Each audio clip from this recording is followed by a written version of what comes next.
I was hoping to get a little better of a sense of what led you to join the courses and what you're hoping to get out of them. And then of course, address some of your questions in the short time that we have together. So what led me to your courses, I found you online, and I was taking the Kaplan course, and I was dissatisfied with the commercial course. I needed something geared more towards people who want a higher score and take the effort to gear themselves instead of towards like the baseline. And I noticed that a lot of your emails address that. Like, here's the basics. If you're looking for a higher score, then try this, try this. That's really what led me to it now when I was starting to restudy for the retest. So that's when I signed on with your course. Excellent. Great. And what would you say is the biggest insight you've gotten out of the courses so far? So one very interesting, I'm only spending my time so far on the logic games. One very important thing is don't pay any attention to what the game says. Just think of in terms of the entities and the diagrams that you're going to use. For example, if you're going to space, I'm not in space. I'm sitting on my computer and I'm writing it down. As long as you just get, if it's a linear graph, if it's whatever your type of diagram I'm going to use, but don't get caught up at all in the game. Nice. Awesome. I love it. Yeah. The topic never really matters on the LSAT, does it? No. So excellent. So I saw you've got some questions here for me, and we'll cover as many as we can today. What would you say is the biggest thing on your mind right now, where if we address this question, it could change absolutely everything for you with your prep? What's the number one thing going on for you right now? Just most of the time right now, I'm not timing it properly, but most of the time I'm getting all the questions right, but only like sometime during the game, like 2-3 questions in, like I get that question, that inference that opens the game up. I need to be able to get that earlier. Mm-hmm. Yeah. So to be fair, sometimes you will not always get an inference at the beginning. There are some global must be true questions. And of course, a global must be true question indicates that it might have been possible for you to make that inference up front, but it's such a random little thing that it might not have even occurred to you, nor is it necessarily that significant overall. So I might actually push back with you a little bit on that and say, maybe you don't need to know it up front. And what can you do in the cases where you don't get it up front? Because in the comfort of your own home or your office, when you know it's not the real thing, the stakes are not as high, it's going to be different on test day, of course. With the adrenaline of the test, you might slip a little bit, but you have to know how to pick up the pieces afterwards. So when you go through a game, do you do the questions in the order given? Right now during practice, I do. Okay. I'm familiar with the idea of skipping, but I'm following your 3-month schedule, so I'm just doing it straight for now. Okay, yeah. So you could do the games in a particular order. Let's say the 4 games within a single section. You could do those 4 games in order, but I'm saying the questions within a single logic game. And you'll see this in my videos too. I don't always do the questions in order. I might sometimes say, we're on question 18 right now, but I'm going to skip it and come back to it later. And then the work from question 22 might help me solve question 18. And so let's say there's a case where you have your orientation question, then a global, then a local. I would say do orientation, local, then global, because the work from the local could help you solve the global. And you want to solve all the questions in the end, of course, but the order in which you solve them is somewhat arbitrary, and the order in which they're presented is somewhat arbitrary. So I'm saying maybe you can flip things around a little bit. So if you did not get a particular inference up front, or there's just some random global must be true thing they're asking you, you could save it for the end and use all your previous diagrams up to that point as evidence to help you solve the global. Because you have your orientation question, your valid scenario there. You have maybe 2 to 3 local questions. So you already have 3 to 4 valid diagrams available to you to help you potentially eliminate wrong answers in the global question later. How does that idea strike you of like changing the order around a little bit? I know you're familiar with it, but have you tried it? Not on purpose. Like sometimes if a question give me a trouble, I'll go on. But I have never skipped one. I said read the questions to them and said, let's go on. I probably should though.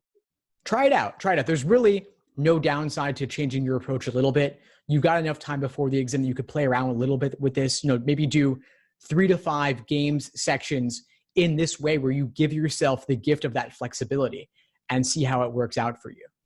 Another thing that I noticed that you do a lot and it works for you is the multiple diagrams. I emailed you about it. I'm trying to copy it. It definitely, having those diagrams, you breeze through the questions, but I never know like when to stop. Like sometimes you look at a question and you could make endless diagrams, and then but just unnecessary. So I'm just trying to there's some sort of trick. In one of your logic explanations, you said that if it doesn't have so many local questions, it might be an indication that there's multiple diagrams. But that was the only hint that I got from you, that there's some sort of hint. Yeah, I mean, it's not an easy thing to hold on to. When do you make multiple diagrams? When do you not? I get this question like at least once a week from students asking, what's the secret? How do you know when? Because it's so awesome when you can make multiple diagrams and break the game wide open. And there are other cases where it just is not the tool for the job. A lot of it comes from practice, but I can give you another little hint, which is that when there's a particularly influential variable or influential rule that's powerful or limiting in some way, you can use that particular variable or rule as a wedge to help you split the game open into a couple of major possibilities.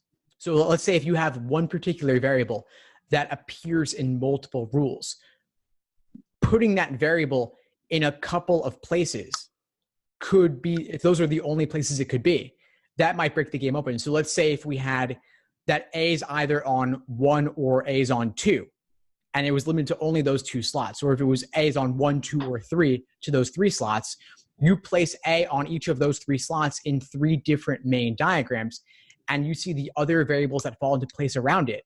It might be limiting enough that every valid scenario falling within one of those 3 is a good jumping off point for you.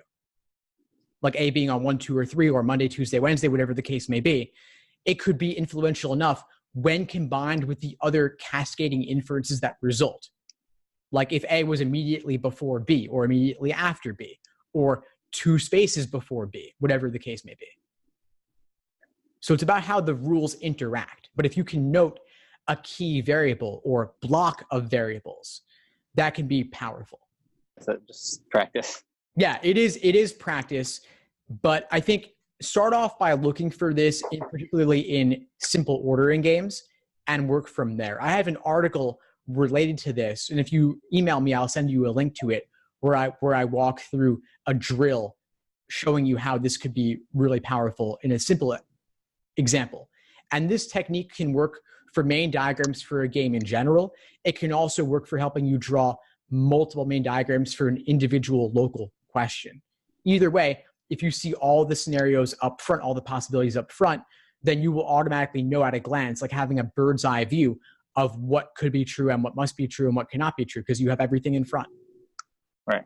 You want to be methodical about it. So when you're drawing multiple main diagrams for a game, the key is to have a systematic approach to how you're drawing them. Not that you're just drawing several diagrams that all happen to be valid. It's that this is a general framework into which all valid scenarios must fall. So you don't need to have all your main diagrams fully fleshed out with every single variable filled in and every single slot filled in. It's more about knowing that these are the 2 or 3 or maybe 4 roads you can go down, and you can flesh out those diagrams in more detail when you need to or when you want to for a specific local question. But they don't need to be fully filled out. A lot of times for my multiple main diagrams, I'll have half the slots empty, but what I filled in is a good skeleton to move forward from later. Now, I know that you had a question about a specific logic game. We could talk a little bit about that one as well from Test 59. It was just a specific question. I obviously read the answer choices wrong. And it was about variables being immediately before and immediately after others, right? Right. So the question was, which of the following must be false? And then it gave a lot of choices. So it said, let's say Los Angeles is used either immediately before or immediately after New York. Right. So I understood the question to mean if that was a rule given, can it possibly be true? Means can Los Angeles be only placed in those two spots, or is it allowed to be placed elsewhere? Well, that's obviously not what it meant. Well, they're saying immediately before or immediately after New York, meaning that L, so we'll say for short, L and N, Los Angeles and New York. Right. L and N are consecutive, but they can be consecutive in either order. But this is not limiting them to a particular slot, of course. They just must appear consecutively. So nothing else would go in between them. Right. But I understood the question to mean that if L and N do not have to be consecutive, then it must be false. Because the question was, which one must be false? And the answer was L is either before or after New York. Means they have to be consecutive. I see what you're saying. So the question, that's not what the question meant. No, the question is saying which one of the following in general must be false, meaning that if A were correct in this instance, that would mean that L and N could never be consecutive if A is correct. But of course, there are 5 choices here. So in 4 of these choices, those 2 variables could be consecutive. And there's only one pairing of variables that could never be consecutive. But it's not saying that they have to be consecutive. Right. Why not? You're for sure right. I know you're right. But the question is why not based on the wording? Why doesn't that mean that they have to be consecutive? Because it says L is used either immediately before or immediately after. That means I understood it to mean only can be used there before or after. So that's where I'm going wrong. Since it doesn't say only used before or after, it means it's allowed to be used before or after. Correct. Yeah. So I think I get what you're saying here. So L could be immediately before or immediately after New York. If it could, then A is wrong. But they're not saying it must. I think I finally got it. Okay, awesome. I got 2 correct answers, and that's where I knew I was wrong. Mm-hmm. Yeah. So as an exercise, I don't love negative phrasing. I think negative phrasing is much more confusing than positive phrasing. So in a case like this where they say must be false, I would immediately rephrase it as could be true. I would find the 4 choices that could be true and then eliminate them. So if I have even one previous example where L and N have been consecutive in either order, then I know I can eliminate A. And then I'm not worrying about the negative phrasing at all. I just work through the 5 choices, eliminate what I can, and whatever remains, if it cannot happen, then it's my answer. All right, thank you. I got that. Yeah, of course, my pleasure. Now I know you had a couple of other questions here I think we could address in the short time remaining. So you were concerned about burnout with the games. Right, so I was wondering if you would recommend perhaps switching to another topic for a little bit. Or you'd say just worth, Absolutely. You don't want to spend too much time on any one question type because you could get fatigued on it, and you also don't want to run out of time to cover the others. So if you've been working on games exclusively for a while and you're getting bored of it, or you want to change it up a little bit, or you just want to get your feet wet in logical reasoning, dive in, do a bit of LR as well. And you'll notice that in the schedule, when I have you start logical reasoning, I still mix in games as well so that you don't get rusty on them. And then you can keep working on any weak areas if there's a certain game type you still want extra practice on. And then when you go into reading comp, still mix in games, still mix in logical reasoning as well. But you want to build up. And since games is typically the most unfamiliar and daunting at first, I like to start there because it is the lowest hanging fruit. Typically, people are getting less than half correct initially because they're so unfamiliar. But with time, of course, you can achieve perfection on them. Right. I also like games because they're 100% perfectible. Exactly. You don't have the ambiguities of language there. It's mathematical almost. And you almost know immediately if you got it wrong. Right. So I can't figure it out, but I know where I'm going wrong. Whereas in logical reasoning, you think you're right and then you're not. Yeah. Yeah. The vocabulary, the language, the ambiguity, it's a mess. Very tricky. And so that kind of ties into the last question you sent me about 170 score mindset. Like, what does it take? And I think it does take seeing LSAC's phrasings and reading between the lines or looking underneath the disguise of logical reasoning, because it is half the exam, and seeing the skeleton of the method of reasoning behind the topic. Because as we said earlier, topic never matters. It's the structure that matters. And so if you could see how a method of reasoning in an argument on climate change could relate to a method of reasoning about dinosaur extinction or heart disease. And so it's the methods of reasoning, I think, that really trip students up much more than the topics do. You can get distracted by the topics, but if you don't know the method of reasoning, you don't really know anything. And so I want you to analyze during your review process, what was it about a particular method of reasoning that you might not have gotten. And of course, to encourage you to be skeptical of all of these methods of reasoning, not to take them at face value. Right. One thing I did find helpful, you mentioned to write your own logic game. I'm not quite holding there, but adding a question to a logic game is something I can sometimes do and gives me like a little bit of a focus. Awesome. Yeah, that's something I've had a lot of fun with as well, just writing supplemental questions to actual games. Right. So you suggested that not writing a full game, it takes a whole new level of skill, but just the supplemental question is possible, and that is helpful. Totally. And then another thing you could do with logical reasoning is, let's say for a flaw question, they have 5 choices and they're abstractly worded in terms of the general flaw, the general method of reasoning, not specific to the topic. What you could do as an exercise is try to imagine or even rewrite what would that argument look like if it were committing a different flaw instead.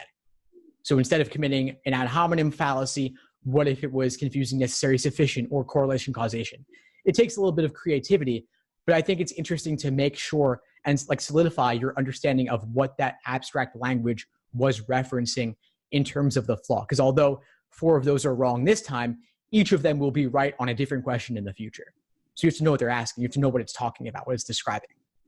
And then another thing I would encourage you to do if you're looking to get into the 170 plus category is to really try and see the exam from the test maker's perspective, not only from looking at games and reasoning like this, but thinking about how is the exam structured? Why is it created the way it is in terms of different questions having different levels of difficulty? Like what does it take to create a level 5 difficulty question? How many various traps are they including in that question? Because it's like a question could be hard for 3 or 4 different reasons. They've all combined as like to create the ultimate difficult question.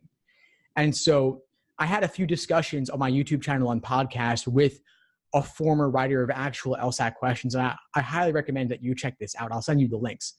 So I read your interview with him. I didn't know you have a podcast. Yeah, so we had an interview with someone. Yeah, so we did some discussion interviews in the past that were written for him, but I've since done I got him on camera doing YouTube videos with me. And so we've got some YouTube discussions as well. And I would definitely encourage you to watch those or listen to them because he has a unique level of insight that obviously very few people do. Right. But ultimately, a lot of it comes down to being critical and skeptical of arguments. So a lot of times the lowest scorer will be overconfident in assuming or thinking they can infer more than they actually can.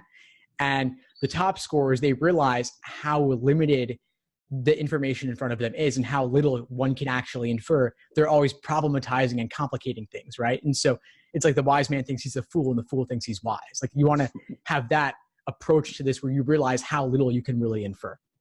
So anyway, Moshe, I think we're out of time, but I hope you found this helpful. So much. Of course, my pleasure. Is there anything else you would need to feel complete for today?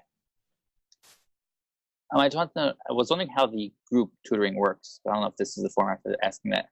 Yeah, sure. We could talk about that a little bit. So what I'm doing is not really group tutoring. It's more of a coaching mastermind group where we're not going over individual questions and explanations and things like that. We're looking deeper. We're looking bigger picture at the things that are holding you back with your prep, with your schedule, with your studying approach.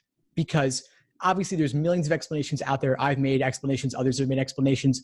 I think there's a surplus of explanations of individual LSAT problems. But I think what we can really benefit from in terms of coaching conversations in this setting is to learn from the experiences of others, but also to help you see your own blind spots in terms of what could you be doing differently with your approach to the exam. Because obviously there's study plans out there. I've made many study plans, but they're one size fits all in a way. And we need to customize things to your individual situation sometimes and help you figure out what you should be doing differently in terms of your approach, whether it's working on a different question type or working on your review process differently, or where you would start in terms of writing your own games or own reasoning questions or your own explanations to look at the exam on a deeper level. And so that's what the coaching is really about.